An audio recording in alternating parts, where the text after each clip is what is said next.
नमस्कार, दूरदर्शन के इस विशेष कार्यक्रम बीच बहस में आपका स्वागत है। मैं हूं आपके साथ विकास सोनी। किसी भी देश और प्रदेश की उन्नति के लिए यह बेहद जरूरी है कि वहां पर अमन शांति कायम हो, वहां के नागरिकों को बेहतर सुरक्षा मिले, वहां के नागरिकों को अपराध मुक्त और भय मुक्त माहौल मिले। और यह सब कुछ तभी संभव हो पाएगा जब उस प्रदेश की बेहतर कानून व्यवस्था हो, कानून व्यवस्था काफी सुदृढ़ हो। क्योंकि जब तक कानून व्यवस्था सुदृढ़ नहीं होगी, हम एक अच्छे और सभ्य समाज के निर्माण की कल्पना को साकार नहीं कर सकते। जी हां, इसी कानून व्यवस्था को लेकर आज का हमारा ये प्रोग्राम रहेगा। और इसी विषय पर बातचीत करने के लिए स्टूडियो में आज हमारे साथ दो खास मेहमान मौजूद हैं। भारतीय जनता पार्टी से शैलेंद्र धाबाई जी हैं, आपका बहुत बहुत स्वागत है। प्रदेश कांग्रेस से भरत मेघवाल जी हैं, आपका भी बहुत बहुत स्वागत है। चर्चा को आगे बढ़ाते हैं और सबसे पहला प्रश्न मैं आपसे करना चाहूंगा, वर्तमान हालात को देखते हुए प्रदेश में आम नागरिक कितना सुरक्षित है? नहीं, देखिए विकास जी, अगर बात की जाए राजस्थान की तो निश्चित तौर पर देखिए जो अपराधी प्रवृत्ति का व्यक्ति होता है वो अपराध करता है। लेकिन राजस्थान में जो कांग्रेस की सरकार है, माननीय मुख्यमंत्री जी ने निश्चित तौर पर ये बातें सभी अधिकारियों को और जन जन को समझाई हुई है कि अगर कोई व्यक्ति अपराध करेगा तो कानून सख्त से सख्त उसको सजा दे रहा है और उसके लिए कई नियम भी बनाए हुए हैं, कई कानून भी बनाए हुए हैं। और निश्चित तौर पर जो पुलिस प्रशासन है वो पुलिस प्रशासन दिन भर अपने जो कार्य है वो कार्य को कर अपराधियों को सलाखों के पीछे ले जा रहा है और जनता को जो न्याय चाहिए वो न्याय भी दिया जा रहा है। जी बिल्कुल, शैलेंद्र जी, भरत जी का कहना है कि राजस्थान में कानून व्यवस्था जो है बिल्कुल सुदृढ़ है, त्वरित न्याय हो रहा है। क्या आपका क्या पक्ष है? विकास जी, आप देखिए, अगर राजस्थान में आप आपराधिक आंकड़ों की तरफ नजर डालेंगे तो तस्वीर बहुत ही भयावह है और जो मेरे साथी ने कहा है उससे उलट तस्वीर है। अगर आपको मैं बताना चाहूं, राजस्थान में पिछले 4.5 साल से कांग्रेस पार्टी की सरकार चल रही है और 4.5 साल में लगभग अब 4.25 साल होने वाले हैं, 11 लाख के आसपास आपराधिक मुकदमे दर्ज हुए हैं। आप बताइए, 200 से 300% की वृद्धि आपराधिक कानूनों में, आपराधिक मुकदमों में और प्रकरणों में हुई है। और जो किस तरह से राजस्थान के हालात बन गए हैं, राजस्थान जो एक शांति प्रिय प्रदेश था वो अशांति प्रिय प्रदेश हो गया है। और जो मुखिया है राजस्थान के, वो सोए हुए हैं, सिर्फ अपनी कुर्सी बचाने में लगे हुए हैं। और किस तरह से राजस्थान में अपराधी, दमंगाई, आतताई, असामाजिक तत्व, उनके हौसले बुलंद हो चुके हैं और ऐसा लगता है कि गहलोत सरकार उनके सामने सरेंडर कर चुकी है। आप देखिए, आए दिन घटना हो रही है। आपने अभी देखा होगा जोधपुर में किस तरह की घटना हुई, जघन्य हत्याकांड हुआ, फिर किस तरह से बच्ची का रेप किया गया। उसके बाद आपने देखा अभी सीकर में गैंगवॉर हुई, एनकाउंटर हुआ एक का। और किसी तरह भरतपुर में आपने देखा होगा अभी जो कुलदीप जगीना है उसको पुलिस कस्टडी में अपराधियों द्वारा गोलियों से भून दिया जाता है। गैंगवॉर खुलेआम हो रही है, लूट, हत्या, डकैती, अपहरण, फिरौती, व्यापारी सुरक्षित नहीं है। आपकी पहली लाइन ये थी कि अगर कानून व्यवस्था सुदृढ़ नहीं हुई तो उन्नति और विकास नहीं हो सकता। यही बात है कि राजस्थान में आज 4.5 साल में आप देखेंगे विकास ठप हो चुका है। सिर्फ अपराधियों का बोलबाला है और इनके मंत्री और इनके विधायक कांग्रेस पार्टी के, आप देखिए किस तरह से संरक्षण देने का काम करते हैं। अभी आप ताजा उदाहरण देखिए किस तरह से प्रताप सिंह खचेरियावास जी का भतीजा किस तरह से एक होटल में दमंगाई करते हुए दिखते हैं। और आपने देखा होगा पहले भी जिस तरह से आपने देखा यहां के मंत्री महेश जोशी जी, उनका बेटा एक बलात्कार के आरोप में मुलजिम है और उसके बाद पीड़िता की एफआईआर दर्ज नहीं होती है। जहां ये कहते हैं कि मुख्यमंत्री हमारे संवेदनशील है, हम एफआईआर दर्ज कराते हैं कंपलसरी, दिल्ली में जाके पीड़िता को एफआईआर दर्ज करानी पड़ती है। इनकी जो मंत्री जाहिदा शेख है, किस तरह से आपने देखा धमकियां देती है, जान से मारने की बात करती है। आप देखिए इनके मंत्री विधायक लूट रहे, जमीनों पर कब्जा चल रहा है, इन्हीं के मंत्री। आप देखिए चाहे इनके वरिष्ठ विधायक हो, रामनारायण मीणा जी हो, भरत जी हो, उन्होंने कहा है कि पूरी भ्रष्टाचार में डूबा हुआ, किस तरह से अपराध पे कंट्रोल नहीं कर पा रहे हैं। बिल्कुल भरत जी, इनका कहना है कि जो इन्होंने आंकड़े जो पेश किए हैं उस स्थिति को देखते हुए तो स्थिति बहुत भयावह लगती है। एक तरफ आप कह रहे हैं कानून व्यवस्था काफी सुदृढ़ है, जिस तरीके से इन्होंने उदाहरण पेश किए उसको देख के आपको क्या लगता है? विकास जी, देखिए अभी जिस तरीके से शैलेंद्र जी ने कहा, मैं इनको बताना चाहता हूं कि पिछले 5 साल के अगर हम तुलनात्मक विवरण देखें, CCTNS डैशबोर्ड है जो राजस्थान पुलिस का है, उसमें पिछले 5 साल में 17 लाख के आसपास के FIR दर्ज हुई है। और अगर उसकी डिस्पोजल रेट देखें तो 94% के आसपास है। ईयर वाइज अगर हम उसमें कंपेयर करेंगे तो आप 2018, 19, 20, 21, 23 के आसपास देखेंगे तो वो नेगेटिव फ्लो में जा रहा है। निश्चित तौर पर एनसीआरबी के आंकड़े जो बताते हैं कि राजस्थान में मुकदमे दर्ज हुए, उसका कारण है माननीय मुख्यमंत्री जी द्वारा 0 एफआईआर को दर्ज करना, यानी कि हर एक व्यक्ति, पीड़ित व्यक्ति अगर न्याय के लिए पुलिस प्रशासन के पास जाएगा तो उसकी एफआईआर दर्ज होगी। और इसके आंकड़े मैं इसलिए आपको बता रहा हूं क्योंकि अगर हम 2017 से और 18 से अगर हम देखें तो अनुसंधान, यानी कि जब आपकी एफआईआर दर्ज होती है, एफआईआर दर्ज होने के बाद जब उस पर न्यायिक प्रक्रिया होती है, क्योंकि जब कोई अपराध होता है, उस अपराध होने के बाद अगर किसी पीड़ित को निश्चित समय में, एक तय समय में अगर उसको न्याय मिलता है तो वो सबसे ज़्यादा सही होता है। और आप देखिए 2018 में जहां न्याय 211 दिन था, उससे पहले 2017 में जब भारतीय जनता पार्टी की सरकार थी तब 435 दिन औसत दिन होते थे न्याय दिलाने में। वो 2018 में 211 दिन हुआ, 2019 में 140 दिन हुआ, 2020 में 117 दिन और 2021 में वो 86 दिन होकर रह गया। इस राजस्थान में कई ऐसी घटनाएं मैं आपको बता दूं, कोटा में जब हुआ तब 72 घंटे के अंदर चालान पेश हुआ, 9 घंटे में अपराधी को पकड़ा गया। ये राजस्थान की पुलिस थी। इसके अलावा अनेकों ऐसे उदाहरण मैं आपको बता सकता हूं राजस्थान में, जहां 72 घंटे में, 4 घंटे में, 6 घंटे में राजस्थान पुलिस ने त्वरित गति से अपराधियों को पकड़ा और चालान पेश किया, उन्हें कोर्ट में ले जाकर सलाखों के पीछे लेके आए। रही बात भारतीय जनता पार्टी की, आज भी हमें याद है कि किस तरीके से मॉब लिंचिंग हुई, किस तरीके से अपराधी जो थे उनकी पुलिस कस्टडी के अंदर मौत हुई। डांगियावास एक ऐसा कांड था जो आज भी हम सबको विचलित कर देता है, लेकिन पिछले 5 साढ़े 4 साल के अंदर राजस्थान के अंदर जिस तरीके से पुलिस प्रशासन का काम रहा वह बड़ा ही सराहनीय रहा। अभी शैलेंद्र भार्गव जी ने जिस तरीके से बड़ी बड़ी बातें कही, गैंगवार की बात कही, मैं किसी प्रदेश का नाम नहीं लेना चाहता, लेकिन उस प्रदेशों में सरेआम मीडिया के सामने भी गोली बंदूकों से लोगों को मारा गया है। राजस्थान पुलिस ने अभी जो बालोतरा में यहाँ पे जो घटना हुई, उस घटना में मृदुल कछावा जी ने जिस तरीके से 4 घंटे के अंदर आरोपियों को पकड़ा। आज आपने देखा कि आरोपियों ने सरेंडर किया, जो 2 आरोपी बचे हुए थे उन्होंने सरेंडर किया आगे आके और उनको पकड़ा गया। सीकर की आप घटना बता रहे हैं, सीकर के अंदर जिस तरीके से ऑपरेशन चलाए जा रहे हैं, उस ऑपरेशन का ही परिणाम था कि वो अपराधी भागे, उन्होंने पुलिस पे फायरिंग की और क्रॉस फायरिंग में इस तरह का एनकाउंटर हुआ। शैलेंद्र जी, भरत जी का कहना है कि किस पुलिस जो है वो त्वरित रूप से कार्यवाही कर रही है। हालांकि अपराध तो हो रहे हैं, ये भी मान रहे हैं, लेकिन अपराध के बाद में जो कार्यवाही है वो जो घंटों का फासला है वो बहुत कम हुआ है। नहीं विकास जी, आपको ये समझना पड़ेगा, क्योंकि अगर जनता, राजस्थान की जनता ने किसी पार्टी को मैंडेट दिया है और इनके चुनावी घोषणा पत्र में भी है कि हम भय मुक्त वातावरण देंगे, हम अपराधों पे लगाम लगाएंगे, हमारे जितने प्रयास होंगे हम नागरिकों को सुरक्षा देंगे, लेकिन ये देने में विफल रहे हैं।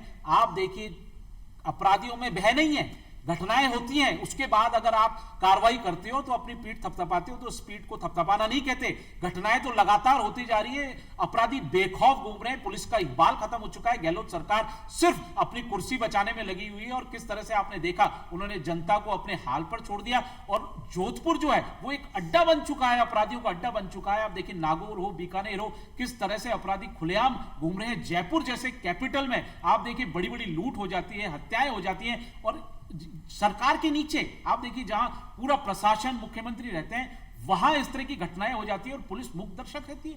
ये आप बता रहे हो राजस्थान की स्थिति, और महिलाओं की क्या भयावह स्थिति आपको पता होना चाहिए। आज अगर एनसीआरबी के आंकड़ों में देखोगे, महिला अत्याचार, दुष्कर्म में राजस्थान दूसरे नंबर पर है। रेप में और गैंग रेप में, दुष्कर्म में आप देखिए पहले नंबर पर है। रोज 17 बलात्कार होते हैं राजस्थान में, और उसमें आपको बताऊं 1,90,000 के लगभग आपराधिक मुकदमे महिलाओं ने दर्ज कराए, जिसमें से 30,000 से ज्यादा हमारे नाबालिग। जी, महिला सुरक्षा का बहुत महत्वपूर्ण मुद्दा है। नाबालिग बच्चे हैं जिनके साथ रेप हुआ है, दुष्कर्म हुआ है। ये क्या बात करते हैं, ये ना महिलाओं को सुरक्षा दे पाए, ना आम नागरिकों को सुरक्षा दे पाए। और जहां तक रही अवैध हथियारों की बात, देखिए तो अवैध हथियार आप देखिए राजस्थान में किस तरह से बिक रहे हैं और खुलेआम उनका ट्रांसफर हो रहा है। बिल्कुल, आप देखिए नशीले पदार्थों का एक नया अड्डा राजस्थान बनता जा रहा है। क्यों? क्योंकि मुखिया जी हैं, मुख्यमंत्री हमारे अशोक गहलोत जी सो रहे हैं, वो सिर्फ कुर्सी बचाने में लगे हुए हैं। उनको राजस्थान की जनता की कोई परवाह नहीं है, ना बहन बेटियों की परवाह है। जी भरत जी, शैलेंद्र जी ने जैसे बताया कि एनसीआरबी के जो आंकड़े हैं वो काफी चौंकाने वाले हैं, दूसरी तरफ आप अपनी पीठ थपथपा रहे हो। नहीं विकास जी, देखिए बात पीठ थपथपाने की नहीं है। दुष्कर्म में एनसीआरबी के ताजा आंकड़ों के अनुसार दुष्कर्म में हम एनसीआरबी के जो आंकड़े हैं वो आंकड़े विकास जी हमें क्या बताते हैं कि कितने मुकदमे दर्ज हुए। मैं आपको फिर वही बात बता रहा हूं कि माननीय मुख्यमंत्री जी का ध्येय यही था कि अगर कोई पीड़ित किसी के साथ कोई अपराध होता है और पीड़ित अगर पुलिस के पास जाता है तो उसकी सुनवाई हो। और आप ये देखिए 23,000, सर आपके पास में भी आऊंगा, आपके पास में भी आऊंगा, पहले इनको पूरी बात मैं कर लेने आपको ये दीजिए। कहना चाहता हूं कि मैं आपको आंकड़े बता दूं कि 23,432 महिलाओं, जून 2022 का आंकड़ा बता रहा हूं मैं, जो विरुद्ध उनके अपराध जो हुए थे उनमें अभियोग दर्ज किए गए, उसमें 99.96% चालान पेश किए जा चुके थे कोर्ट के अंदर। और उसके अलावा मैं आपको बताऊं, रेप और जो पॉक्सो जैसे मामले हैं उसके अंदर 90 से भी कम दिन, तकरीबन अगर देखा जाए तो 57 दिन के अंदर जो अपराधी थे उनके खिलाफ चालान पेश किया गया, अपराधियों को कठोर कानूनी कार्रवाई के अंदर लाया गया। और आज जिस तरीके से माननीय मुख्यमंत्री जी ने डिकॉय ऑपरेशन चला रखा है, इन्होंने बात की नशे की, तो इनको ये देखना चाहिए कि आज सुबह तड़के जो पुलिस प्रशासन है, डिकॉय ऑपरेशन, वज्र प्रहार, न जाने कितने इस तरह के ऑपरेशन चलाने के बाद 1100 से भी अधिक ऐसे अपराधी हैं जो चालान से बाहर थे, जो जमानत पर बाहर थे, ऐसे लोगों को पकड़ा गया, ऐसे लोगों को दस्तावेज किया गया, नशीले पदार्थों को पकड़ा गया। तो देखिए राजस्थान में जो पुलिस प्रशासन है वो मुस्तैदी से काम कर रहा है। रही बात भारतीय जनता पार्टी की, तो निश्चित तौर पर पिछले 4.5 साल में इन्होंने ना ही तो कोई विपक्ष की भूमिका निभाई है और ना ही किसी तरीके से इनका जनता से सरोकार है। तो स्वाभाविक सी बात है कि ये माननीय मुख्यमंत्री जी द्वारा किए गए सभी कार्यों पर सिर्फ और सिर्फ आरोप लगा सकते हैं। बात हम राजस्थान की करते हैं, लेकिन अगर वहीं भारतीय जनता पार्टी की कार्यशैली और राज्यों की भी देखी जाए तो आपको निश्चित तौर पर पता चलेगा कि महिलाओं के साथ जहां राजस्थान की कांग्रेस सरकार खड़ी होती है, वहीं भारतीय जनता पार्टी का दोहरा चाल चरित्र रहता है। बिल्कुल, शैलेंद्र जी से इसका आंसर ले लेते हैं। इनका कहना है कि आप विपक्ष के तौर पर पूरी भूमिका नहीं निभा पा रहे हैं। देखिए, हमारे अध्यक्ष, भारतीय जनता पार्टी के अध्यक्ष पी जोशी जी ने, पूर्व अध्यक्ष सतीश पूनिया जी ने कानून व्यवस्था पर, महिला सुरक्षा पर हमने सड़क से सदन तक लड़ाई लड़ी, हर जिले में हमारे प्रदर्शन आंदोलन हुए। आप देखिए किस तरह से पीठ थपथपा रहे हैं। मुझे तो शर्म आती है इनको ये बताते हुए कि राजस्थान की स्थिति क्या है। घटनाएं झूठ नहीं बोलती है विकास जी, जो आप रोज पेपरों में पढ़ते हैं। घटनाएं आए दिन लूट हो रही है, हत्याएं हो रही है, गैंगवॉर हो रहे हैं, महिलाओं के साथ रेप हो रहे हैं, बच्चों के साथ रेप हो रही है, घटनाएं झूठी हैं। मुख्यमंत्री अशोक गहलोत जी का स्टेटमेंट क्या है आप देखिए। मुझे तो शर्म आता है कि आप प्रदेश के मुखिया हैं, वो कहते हैं घटनाएं होती रहती हैं, छोटी मोटी घटनाएं होती रहती हैं। वो ये कहते हैं कि रेप जो है कोई बाहर वाला आदमी आके थोड़ी करता है। और किस तरह से इनके मंत्री शांति धारीवाल जी सदन में खड़े होकर कहते हैं कि ये मर्दों का प्रदेश है, रेप तो होगा। शर्म आनी चाहिए कांग्रेस पार्टी को। ऐसे नेताओं को जो इस तरह की बात करते हैं तो हौसले बुलंद होते हैं अपराधियों के। मिलाकर आपको लगता है संवेदनशीलता की कहीं ना कहीं कमी है? संवेदनशीलता नहीं, बिल्कुल कानून व्यवस्था चौपट हो चुकी है। पुलिस का इकबाल खत्म हो चुका है। जो मोटो होता था ना पुलिस का विकास जी, अपराधियों में भय, आमजन में विश्वास, वो आज हो गया है अपराधियों के हौसले बुलंद और आमजन डरा हुआ है। आज अपराधियों में विश्वास और आमजन में डर, एक नया ही मोटो दिया है इन्होंने कि ये चल रहा है। और अभी 2 दिन पहले की अगर आपको घटना याद दिलाऊं तो ओसिया की जो विधायक है कांग्रेस पार्टी से, दिव्या मदेरणा जी, उन्होंने स्टेटमेंट दिया था कि मैं खुद ही सुरक्षित नहीं हूं।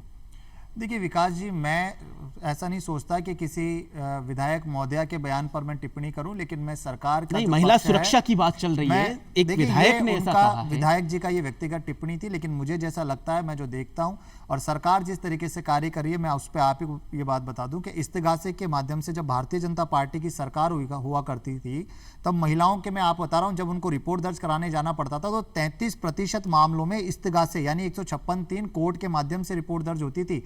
वहीं जब कांग्रेस की सरकार आई वो आंकड़ा 10% पर आ चुका है।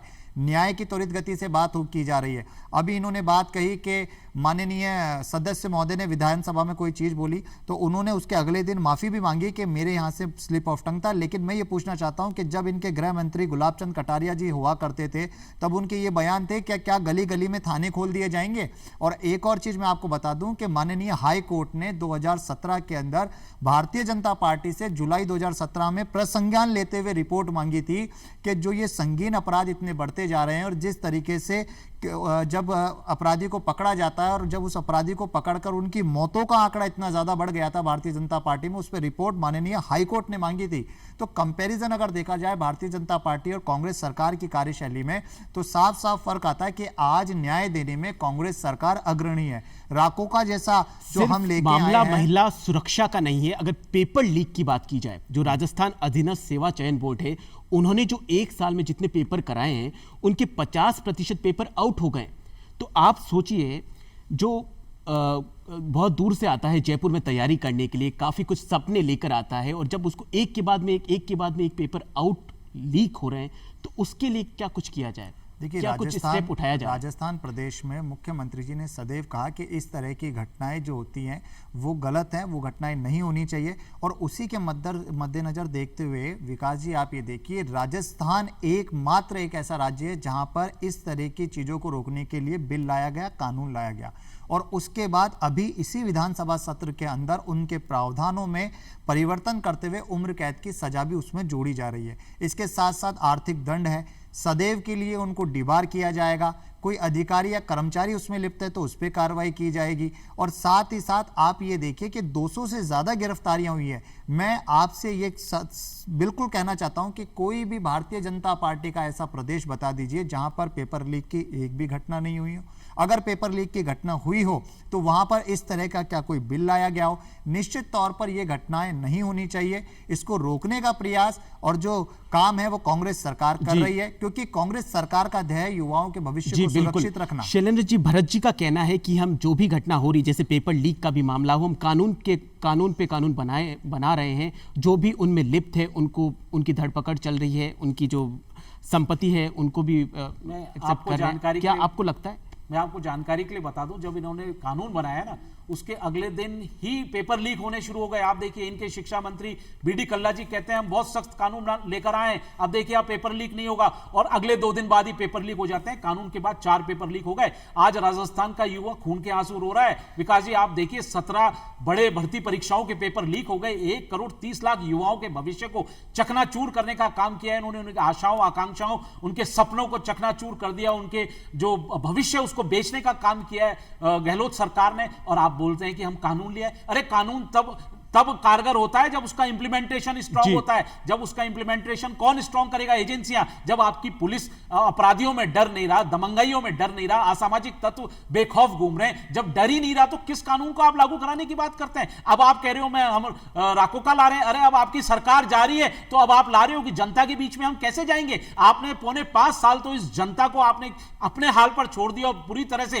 राजस्थान जो एक हमारा बहुत ही प्रसिद्ध शहर प्रदेश है, आप देखिए शांति प्रदेश है, पर्यटक आते हैं, विकास की दृष्टि से आप देखिए, और यहां उन्नति कैसे होगी जब कानून व्यवस्था ही चौपट हो रखी है? यहां अंधेर नगरी चौपट राजा वाला हाल है, और सिर्फ अपनी कुर्सी बचाने में लगे रहे, और आपस में इनकी खींचतान, जो राजनीतिक खींचतान थी, उसका खामियाजा राजस्थान की जनता ने भुगता। आपको बता दूं, एक नया साइबर क्राइम और यहां डेवलप हो चुका है, बेहताशा तरीके से बदल रहा है। आप देखिए जो पूरा मेवात का इलाका है, अलवर, भरतपुर, और उस इलाके में आप देखिए एक नया आपराधिक ट्रेंड गठन हो गया है। किसके संरक्षण में हो रहा है? मैं पूछना चाहता हूं, आप बताइए, शर्मसार घटना नहीं है कि सचिवालय के अंदर 2.5 करोड़ रुपए और सोना मिल जाता है? ये पैसा किसका है? आप देखिए सब तरफ लूट मची हुई है। आपने माफियाओं को पनपा दिया है, खनन माफिया यहां है, शराब माफिया यहां है, भू माफिया है, आपने एक पेपर लीक माफिया को और पनपा दिया, और आप कहते हो हम कार्रवाई कर रहे हैं। अरे आप देखिए, आरपीएससी जो संवैधानिक संस्था है, जिसकी क्रेडिबिलिटी होती है, इंटीग्रिटी होती है, उसको आपने कलंकित करने का काम किया है राजस्थान के इतिहास में।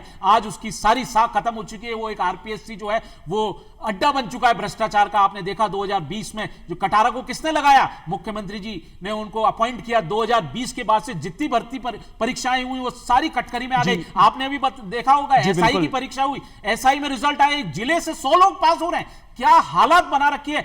खुलेआम पेपर बिक रहे हैं, करोड़ों रुपए का लेन देन हो रहा है। किस तरह के राजस्थान के हालात? भरत जी से इस प्रश्न का जवाब ले लेते हैं। आप कानून तो बना रहे हैं, उनका कहना है बहुत अच्छी बात है, लेकिन उनका प्रॉपर जो पूर्ण क्रियान्वयन होना चाहिए वो नहीं हो रहा है। दूसरा, उन्होंने आरोप लगाया कि जब सरकार को कुछ ही वक्त बचा है तब आप ये कानून लेकर आ रहे हैं। तीसरा, उनका कहना है कि अंधेरी नगरी और चौपट राजा। देखिए विकास जी, इन्होंने कहा कि आपका पहला सवाल क्या था? मैं माफी चाहता हूं। पहला सवाल, इन्होंने कहा कि आप कानून तो बना रहे हैं लेकिन कानून का बेहतर क्रियान्वयन नहीं हो रहा है। कानून के क्रियान्वयन नहीं होने से उन घटनाओं की पुनरावृत्ति हो रही है, तो फिर कानून का क्या मतलब? मैं आपको बताना चाहता हूं कि जब भी राजस्थान में इस तरह की कोई घटना हुई तो घटना होने के बाद वो पुलिस प्रशासन ही था जिन्होंने इन अपराधियों को पकड़ा, वो पुलिस प्रशासन ही था जिन्होंने इस तरह की घटनाओं को उजागर किया, वो पुलिस प्रशासन ही था जिन्होंने अपराधियों को पकड़कर सलाखों के पीछे लेके गए। हमने कानून बनाया, कानून इसलिए नहीं बनाया जाता कि किसी तरह की कोई घटना ही घटित नहीं होगी। कानून बनने के बाद अगर कोई अपराधी उस तरह की घटना को अंजाम देता है तो उसे सख्त से सख्त रूप से कार्रवाई की जाए। इनका कहना है और कि वो कार्रवाई अंतिम की 6 गई महीने है। जब बचे हैं आपके पास में तब आप कानून की एक फहरिस्त लेकर आ रहे हैं नहीं, और ऐसा कानून कुछ बनाते नहीं है। जा रहे हैं देखिए, आप। पिछले 4.5 साल में अगर आपने देखा हो तो हमने कोरोना का भी एक समय देखा जब राजस्थान में माननीय मुख्यमंत्री जी का जो भीलवाड़ा मॉडल था वो टॉप रहा। उसके अलावा इन्होंने विकास की बात की तो मैं इनको ये बता दूं कि केंद्र सरकार की एक प्रॉफिटेबिलिटी रिपोर्ट फाइनेंशियल जो डिपार्टमेंट होता है वहां पर होती है और उसके अंदर ये बताया गया है कि राजस्थान पिछले पूरे देश के अंदर दूसरे स्थान पर है आर्थिक विकास दर के मामले में। 11.03% हमारी आर्थिक विकास दर है और हम 3 गुना ज्यादा आर्थिक विकास दर से, देश के आर्थिक विकास दर से 3 गुना ज्यादा हम है। इन्होंने बात कही कि जब चुनाव आ रहा है, जब हम राको का लेकर आ रहे हैं, तो इनको ये देखना चाहिए कि जिस तरीके से यहाँ पे इन्होंने गैंगवार घटनाओं के बारे में बात कही या राजस्थान की पुलिस ने सुरक्षा मुहैया कराई, जहां काम एनआईए को करना चाहिए था वो राजस्थान की पुलिस ने गैंगवॉर किया। की जो घटनाएं, इनका पुलिस ने- कहना है बहुत ज्यादा बढ़ गई है। एक समय था बिल्कुल राजस्थान अमन और शांति का पैगाम लेकर आता था, लेकिन पिछले कुछ सालों में गैंगवॉर इतने हो रहे हैं, एनकाउंटर हो रहे हैं, तो गैंग आपस देखिए में विकास भिड़ रही जी, है। जिस तरीके से सोशल मीडिया का प्रचार बढ़ा, जिस तरीके से आपने देखा कि गैंगवार जो करने वाले लोग थे उन्होंने अपना पैटर्न बदला। उन लोगों ने जो न्यूकमर, जो नए बच्चे होते हैं 18 साल 19 साल 20 साल के बच्चों को सोशल मीडिया के माध्यम से अपने कंट्रोल में लेना शुरू करा। कुछ पैसे के बाद पर वो मर्डर करवा देते थे, कॉन्ट्रैक्ट करवाते थे, लेकिन राजस्थान की पुलिस ने उन लोगों को चिन्हित किया। उन्होंने देखा कि ऐसे कौन से बच्चे, ऐसे कौन से लोग हैं जो इनको फॉलो करते हैं फेसबुक पे, ट्विटर पे या इंस्टा के माध्यम से। उन लोगों को पकड़ा गया, उनकी काउंसलिंग करवाई गई। साथ ही साथ ऐसे लोगों की सूचना केंद्र सरकार को जहां काम करना चाहिए था वहां राजस्थान सरकार ने किया। एनआईए को जो काम करना चाहिए था वो राजस्थान की पुलिस ने किया और भयमुक्त वातावरण को यहां पर दिया। इनका मैं आपको फिर ये कहना चाहता हूं कि राजस्थान में पिछले 4.5 साल में युवाओं के लिए माननीय मुख्यमंत्री जी ने युवा कोष 500 करोड़ का बनाया। वन टाइम रजिस्ट्रेशन फीस लाने वाले माननीय मुख्यमंत्री जी हैं। युवाओं को मेगा जॉब फेयर के माध्यम से नौकरी देने वाले माननीय मुख्यमंत्री जी की कांग्रेस सरकार रही है। और आज सबसे बड़ी विडंबना यह है कि यहां भारतीय जनता पार्टी के 25 सांसद होने के बावजूद भी वो किसी तरीके से कोई काम नहीं कर पाए। और एक छोटी सी बात और मैं ये कहना चाहता हूं, ये जितनी बड़ी बड़े आरोप प्रत्यारोप लगाने का काम कर रहे हैं, विधानसभा में ये लोग कहां चले जाते हैं जब इनके पास इतने जी, मैं दस्तावेज शैलेंद्र जी होते से हैं। इस प्रश्न का जवाब ले लेता हूं कि इनका कहना है कि आप सिर्फ आरोप प्रत्यारोप ही लगाते हैं, विधानसभा में आप मुखरता के साथ में अपनी आवाज को नहीं उठाते। विकास जी, हमारे प्रतिपक्ष नेता राजेंद्र राठौड़ जी ने, उपनेता सतीश पूनिया जी ने मुखरता के साथ, और जब गुलाबचंद कटारिया जी थे तब मुखरता के साथ हमने सदन पर भी रिकॉर्ड रखा था और बात रखी थी। और ये कह रहे हैं झूठ बात कर रहे हैं। आप बताइए, आंकड़े कभी झूठ बोल सकते हैं? पेपर रंगीन सारे पड़े, पेपरों में आपने देखा होगा किस तरह से अपराधों से भरा पड़ा रहता है पेपर, और ये बोलते हैं कि राजस्थान में एफआईआर कंपलसरी है। मैं इनको याद दिला देता हूं, इन्हीं के जो मंत्री महेश जोशी जी का बेटा जब बलात्कार के आरोप में गिरफ्तार नहीं हो रहा था, एफआईआर दर्ज नहीं हुई है जयपुर में, दिल्ली जाके पीड़िता को एफआईआर दर्ज करानी पड़ी। इन्हीं के विधायक जौहरीलाल मीणा के बेटे को पॉस्को कोर्ट के माध्यम से गिरफ्तार करना पड़ा। अभियुक्त नहीं माना पुलिस ने, पुलिस बचाने में लगी रही, पुलिस दबाने में लगी। तो ऐसे कई ऐसे उदाहरण हैं, मैं बताना नहीं चाहता। और आप देखिए किस तरह से राजस्थान में कह रहे हैं पेपर लीक, इन्होंने सिर्फ छोटे दलालों और बिचौलियों को पकड़ा है। राजीव गांधी स्टडी सर्किल, जिसके कोऑर्डिनेटर खुद राष्ट्रीय कोऑर्डिनेटर अशोक गहलोत जी है, ये आंच जो है सीएमओ तक जाती है, लेकिन इन्होंने देखा किस तरह से सिर्फ छोटे दलालों और बिचौलियों को पकड़ा है, जब इनके खुद के ही पूर्व उप मुख्यमंत्री पीसीसी चीफ सचिन पायलट जी ये बयान देते हैं। आज बताइए क्या बात करते हैं, ये निगलेक्ट नहीं कर सकते, आज इनके पास उत्तर नहीं है, क्योंकि राजस्थान की दशा को उन्होंने बुरी तरह से बिगाड़ दिया है और हालात ये कर दिए। आप देखिए, नागरिक सुरक्षित नहीं है, महिलाएं थानों तक में सुरक्षित नहीं है, अस्पताल में सुरक्षित नहीं है, खेत में सुरक्षित नहीं है, सड़क पे सुरक्षित नहीं है, स्कूल में सुरक्षित नहीं है। आप रिपोर्ट दर्ज कराने जाओ, आपसे अस्मत मांग ली जाती है, आप खेत में सो रहे हो, आपके कौन आके कब मार जाए कोई पता नहीं लगता। तो ये तो राजस्थान की कानून व्यवस्था है। एक मुख्यमंत्री जी स्वयं गृह मंत्री की भूमिका निभा रहे हैं, आपको क्या लगता है कि किस तरीके से बिल्कुल सही? बिल्कुल, मैं आपको बता रहा हूं, राजस्थान के इतिहास में सबसे फेलियर गृह मंत्री साबित हुए हैं, क्योंकि सिर्फ उन्होंने अपनी कुर्सी को बचाया है। वो गांधीवादी चेहरे की बात करते थे और सत्ता लोलुपता के पीछे उन्होंने राजस्थान की जनता को छोड़ दिया। आपने देखिए किस तरह से नागरिकों की सुरक्षा नहीं की, महिलाओं की सुरक्षा नहीं की, युवाओं की ये बात करते हैं, युवाओं को बेरोजगारी भत्ता नहीं दे पाए, किसान आज तक कर्ज माफी के लिए रो रहे हैं। इनके राष्ट्रीय नेता आए थे राहुल गांधी जी, कहा था 1 से 10 तक गिनती गिनिए, मैं सारा संपूर्ण कर्जा माफ कर दूंगा, और वो आज तक कर्जा माफ नहीं हुआ। 60 लाख किसान जो है आज रो रहा है राजस्थान का, आत्महत्या कर रहे हैं, और ये बोल रहे हैं हम क्या कर रहे हैं, हम बहुत बढ़िया शासन कर रहे हैं। वो पूरी राजस्थान की जनता ने देखा है, सारी चीजें पब्लिक डोमेन में है। और आप देखिए किस तरह के हालात अब बन चुके हैं। जब इनको लगा 4.5 साल कि हमारे शासन में हमने कुछ नहीं किया, तब आज आप ये सारी चीजें पिटारे ला रहे हो, आज कानून ला रहे हो, आज ये कर रहे हो। अरे आपको महंगाई से राहत देनी थी तो आप 4 साल पहले देते ना, आप क्यों दे रहे हो? आप आज आप जब 3 महीने चुनाव में बचे हैं, आचार संहिता लगने वाली है और उसके बाद आप अब सारी चीजों पे आप बात कर रहे हो, तो कहीं ना कहीं ये इंगित करता है कि राजस्थान की स्थिति भयावह है, कानून व्यवस्था पूरी तरह से चौपट हो चुकी है, बेहाल है। और हम भारतीय जनता पार्टी, आप देखिए जब से प्रधानमंत्री नरेंद्र मोदी जी की केंद्र में सरकार आई है, तब से आप देखिए 80% आतंकवाद में कमी आई है पूरे हिंदुस्तान में। बता दीजिए कभी बम धमाके हुए तो यूपीए कांग्रेस की सरकार थी, हर जगह बम धमाके होते थे। 70% से अधिक उग्रवाद में कमी आई है, 50% से अधिक हिंसक घटनाओं में कमी आई है। बात करते हैं आज विकास जी, मैं मेरी बात को कंप्लीट करना चाह रहा था। बिल्कुल कीजिए, चलिए आप पूछिए प्रश्न। भरत जी से मैं इस बात का इनका भी पक्ष ले लेता हूं।